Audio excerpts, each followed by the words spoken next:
मरमसिदी अदुकी मतिक यामखरे अदुना मरम ओइरकांदा अखोई लाइनिंगन बु अखोई फुरुप सिंगा अकाव लेतना पुनसिन सुपा लेंग बनाइदबा अदुबा प्रोफेट अमा निगुंदा लाइनिंगन लमोइना मालेम सिंतुना खंगन बाइबसी अखोई फुरुप नमकी थुदांग नेबसी हाइजबो लोइना लाइनिंगन इकाई खुनजरी अदुबु मैतेई ओइना इरक्किबा लाइरिक मयाम पुयागी मयाम हंतोक्तनी इरक्बा लाइरिक मयाम सिंगसी पारुरगा नैनरुरगा अदुगा लाइनिंगन इरंबा लाइरिक सिंगदु पारुरगा थोलकपा महावसी मानदबा खेता लाइनिंगन इरंबा लाइरिक सिंगसी सम थिरुवा मतमदा अय खंबनी अय अहेबनी अयना महेले हागु वाही अमा फावो यौरंदबा अदु अयकोय मानेना सत्ताकदबा अयकोय के होरपम खंगदबा थीगदबदी अयकोय फुरुप असिगी लाइनिंग लिसत अदुनी हाइबा वाही खंगतन लाइनिंग खुदिंगमते इरंदबा लाइबा याम थीबदी अयकोय के हौस लमदम सिना लेरिबा लाइनिंगन सिंग लाइरिक पुथुरप सिंगसिदे हेक हंगुबदा मसामक लाइ ओइबा मसामन लोइना खंबा लोइना हाइबा मालग मागी मखादा अखोय मियाम से लोइना पुनिंगबगी वाखलोलसे सेलबरा हाइदना नाइना बुजबनी वाइ कलम बसुराइ हंधबियो अखंग आइसिन अदुना लुराइबदी अखंगमना हाइबना इग लेपा पुनसिनबा ngamlaroi अखंगमना हाइबना अखोय तासिनबा ngamlaroi इमा लेपा कनबा ngamlaroi हाइबी खुदम पिबरा चा मानलागे अदुना मरम ओइरेकाना अखोय कनाना पुनसिनगदगे हाइबा इना पुनुसिबा इफुर पुनुसिबा इमा लेपा पुनुसिबा अचाउरुम याउदन मयाम से कोलगा थाबोनरगा मयाम या थंगदो अखोय कोप थुंगा मयाम पुनजनबा अदुमबा नाहासिंग आनसिंग पुनसिनका इमा लेपा कनबनतुना अखोय लेपा कनबा ngammaroi हाइबासे अखोय ngasi अखोय मुन्ना खलबिगदबदी इपा इपुसिंग अखोय करी थंबिरमेदा खैनगी याको मौ मानबा लोइबी सिंग सामना पल ओइबा हाउना पंगांबा हाइबदो अखोय मिरोना होजे हाइबा यारिबरा नत्रगा अखोय करी हाइबदगे हाइबसे अखोय थमोइनुदा केन लौ थौरकादा अखोय इफुरु कन अखोयन सोइचबा अखोय वाखन लाम फंगदबा आइनी हाइबा सक्तांगनबो होनरिंग है मियाम की अपुनबा वाखलोन खल्लकांदा आई ओइजबा थिबसिंगा लुसिंगबो ओइरपा अखंगबो ओइरपना अखोय गे लेपा मसी फोबा पुनसिल नंगमदे हाइबसे अखोय पुन्न खमिनबा चंगै अखोय की मैते की असोन बसिंग लेबिरिबा नौना लाइबा याम थिबने आइनी करी सुखंजदे करी सोइजदे बुयागी मरमदा हाइतबदी यादे थीदबदी यादे अचुंबा पुथोंद्रदी लिपाकसी मांगहुगदुरी हादना ngasi mangda lengsin biriba amari laigi masuk oiraba ahalaman sing akhang ayesdagi tasalaga khumjalaga madubu achawrom leitana miyam kokta thomukana miyam punnabagi lambe do sanction gi haidana amai piba apullupi generation sikatagi thawdang adu khak pujabadani akoi maitei ni sumaina silaidibo mayam swainei अखोई लेरिबो मयाम असिदा हौजिंग हाइकी मैतै अखोई lining से करिनो Meitei मरुपु lining ने हाइना Meitei lining हाइगदोरिब्रा अखोई इनात lining अदो लिसत साजत अदो कन्नब centre पर loop अमा खनै मागी ममिंग द पुर लेजब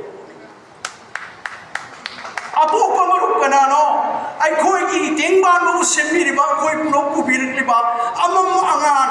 खाइबिरिबा तुम मपु टेंगबान बगी मपु अदो अखोई अपो पोई कितबनी हाइना संदोपगी लुप अदो अपो पमरु हाइबनी आई फ्रे अदुगा ngasi direct खुलक्ता आई मैतै नि हाइरिबा अदुगा अखंग है ओजा मदगी सिंताप मदगी तमुरकांदा सुमांग खुदिंगा मपम खुदिंग सोनरा लेरिबदना करी लु हाइगदोरिनो मखोय पुनमंगना तोरिबसि करिनो Meitei हाइबा कांगु अदुगिदमक्ता Meitei हाइबा lining अदुगिदमक्ता ไม่ตีนะมันทำบีนมันลิจะช้าชัดชิงก็ทิ้งกันละกันนะคนจะชัดนั่นนะปะคนนั้นนะปะกินมันตาไอ้ทุกดังยามันว่ามันคำนี้ให้นะงูลูกจะชัดปะอาสุนปะลูซิงปะไอ้ปะไล่เด็กไอ้พวกผู้ทอกันไอ้คนช่วยกันปุ่นกันตัวนี้ปะเนี่ยมาสิเนี่ยคนนั้นทุกดังยาแล้วก็ทั้งหมดตัวบอกอามาดีงั้นสิ่งสิ่งเนี่ยคุยเนี่ยปนชาร์ก็สู้หาวคุยเนี่ยปนนัดเลยหาวคุยเนี่ยปนถึงเงี้ยให้มันโตให้มันมาทั่วเลยแบบคุยกัดชิ้นเด็กปลาเลี้ยงเด็กเห็นไปยังเด้มวยดังเด็กเห็นไปยังเด้เชียงใหม่เด็กเห็นไปยังเด้บิชินกลุ่มมันจัดทวีร์ตัวเช่คุยหาวเนี่ยปนง่ายเนี่ยปนถึงที่บราคุยหาวสิ่งสาวบุตรคุยอาสุนบุตรนี่เนี่ยนะกันนะสักพยานว่ากินลำบีปูรุยตราให้คุยนี่เนี่ยจัดNgasih lain lain semua hidup singa ngasih baru terpuluh lagi baru ki sambidan makar lain lagi aku enam dhabire yang tu ina hai lain lain semua hidup scholar kaya resource back kaya orang kari lagi son lagi karai lagi laki horpam gupta duri ki mana mana kanas kau ini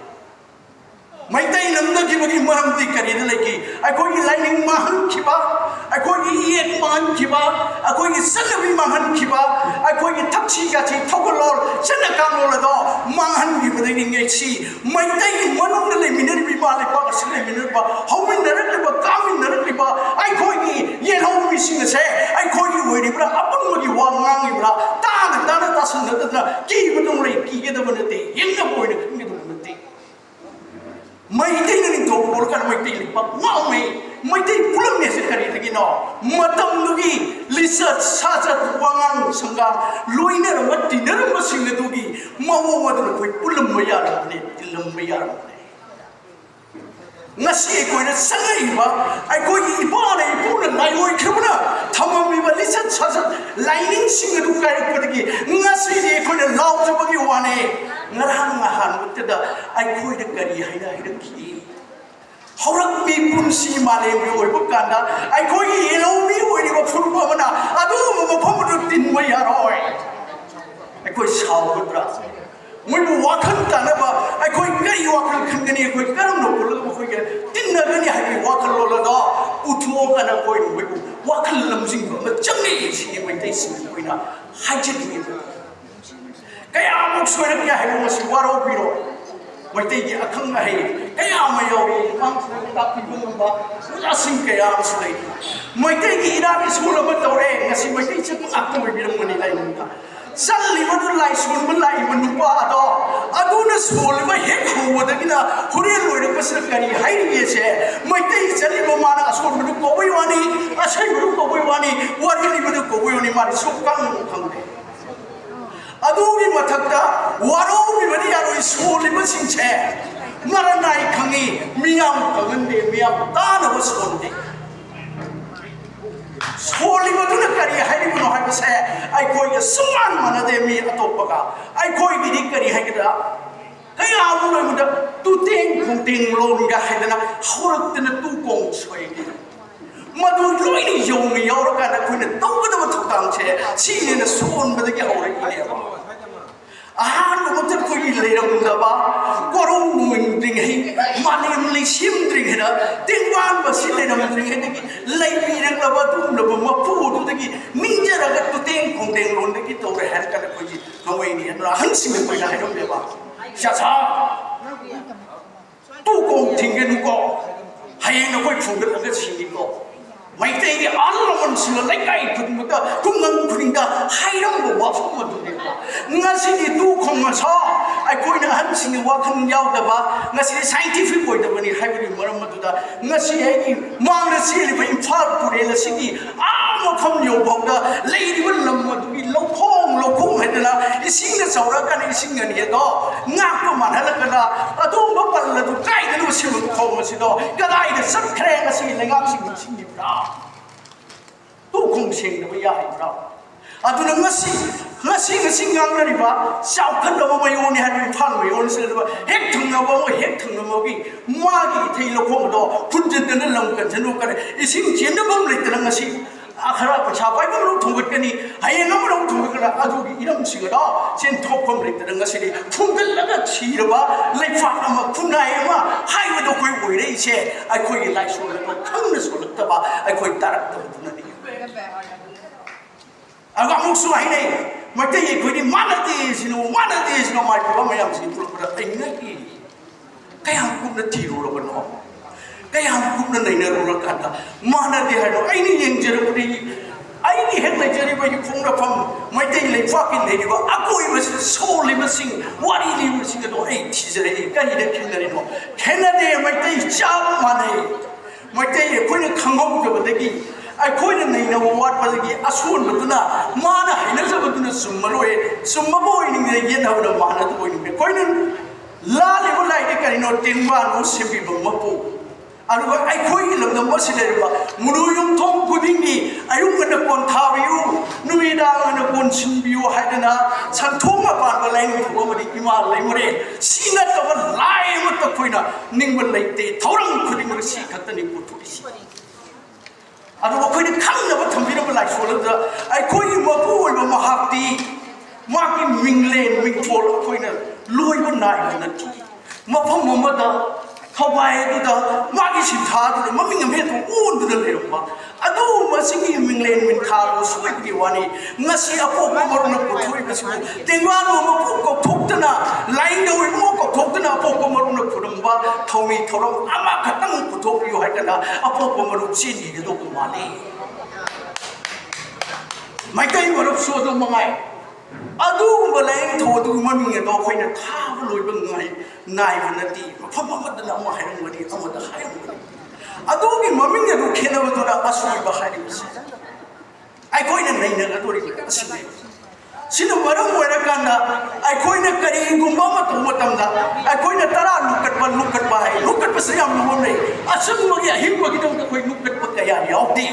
Asi wagi thorong da ta ba, lukat lam si kari gino kai na tikat pa sang ne wa. Ngasi amai basi na ahim si. Aduh ini berapa kau jadi mitu oi bah, ipai pun lebih ramai nanti mai thado kerana lirik sini tu lagi, kada tidur kan ai sini sumi, ai ni hemai helena hai tu se, baca lah, kaya orang ni nera baca lah, hai tu ni, ai kau jadi, hek untuk apa ya orang itu bah, ai kau ini numit cayon nama mana numit tarik, horok pun, leisem lo, awak di mesem lo, ai kau ikan itu jangan, ani semua nanti. Leisem lo na thinar lo na madu na sumoi ni misem lo na thinar lo na misem lo na thinoi ni ani du ki madu na chele ko isel la di ai koi nei na bo wali ai koi nei na mi na bo yam sami maram ding a se ko na awa ba tarai ba khudong thirai ba si kari no hai ra kan ni ai koi laining wang ki ba a koi tab khuding ma mang ki ba lol mang ki ba Lu lai masih, aku imani hewa. How can lai ni kama hektif yo?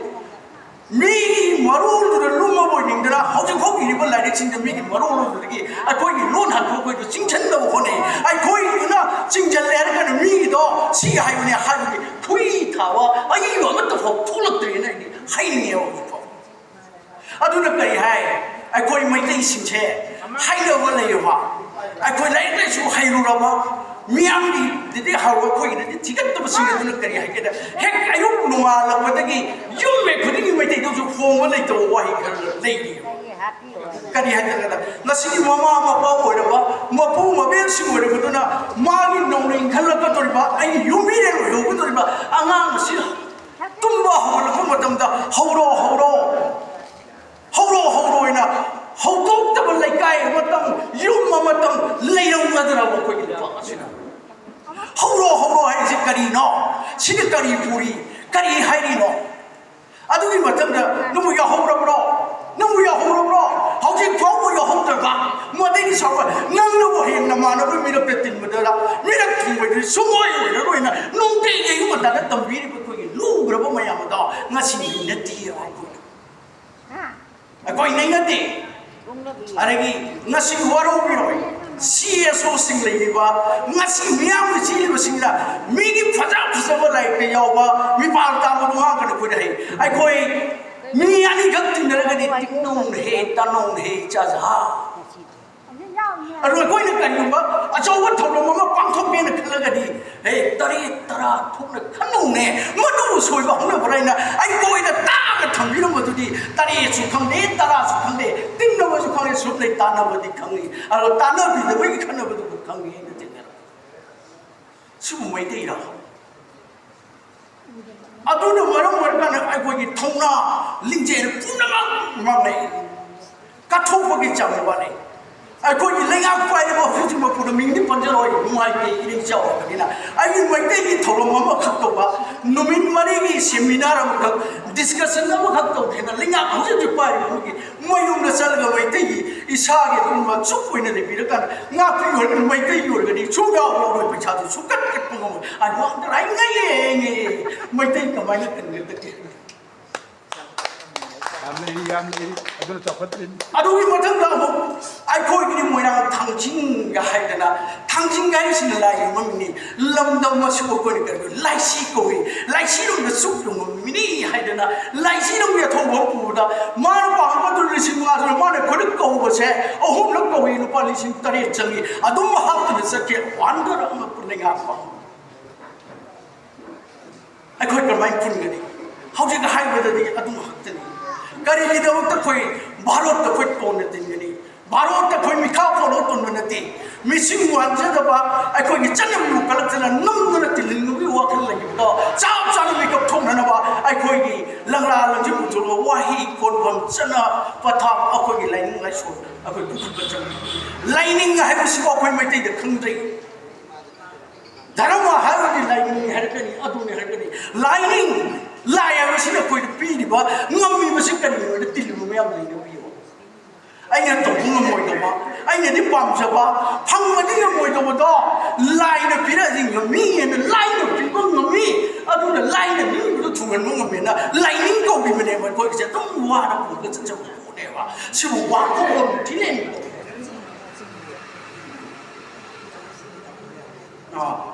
असुना अखोई थिमिनरकांदा अखोइने याहोमदगी अखोइना तौगतबा अमदि अखोइगी इपा इपुसिंगदुना अखोइगी लेबि इरमदा मसे लेनिबो फुरुपसिंग कोनजलगा लेया पुरैबसे अखोइगी लेजरिबसि वाहनथो नुंगदा चीलिबि चील मयामसि खलकादा अखोइना लेपा कनमुनतना अतोबा उपाय अमतना अखोइगी Lepa पुकथिनि हाइबदुरि ngasi tinwiri ba ina pakan piningi ba ai lisat sajat ai lining mu yopiningi ba ahal mansinga ai koi punsi adu ngasi ina hajani badi moitai maruki kamuna kanna sekat pa pami basu ai moitai ki furo ai inat lining laison apo pamar na pukhat pini basu aduma marak kari maru no haga toriba masindi yam leiba lekai yam soliba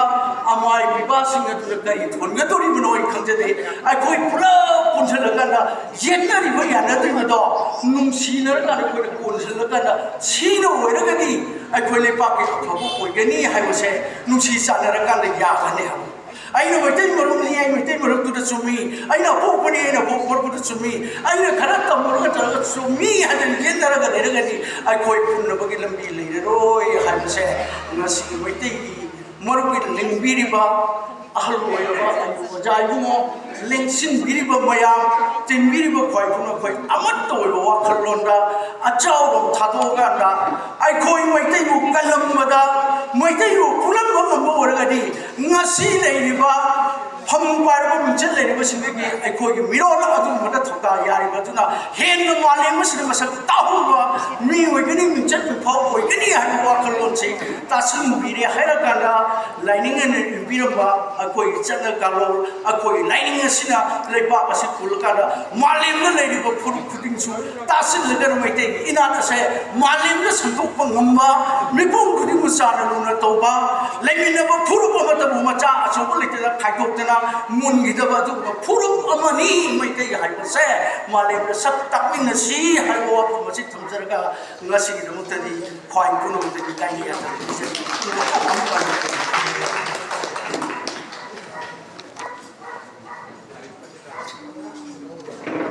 gap लेंगनो आगासरी Angorsa Maino, Hamai Piba, Pulu Kidansi, Diviriba,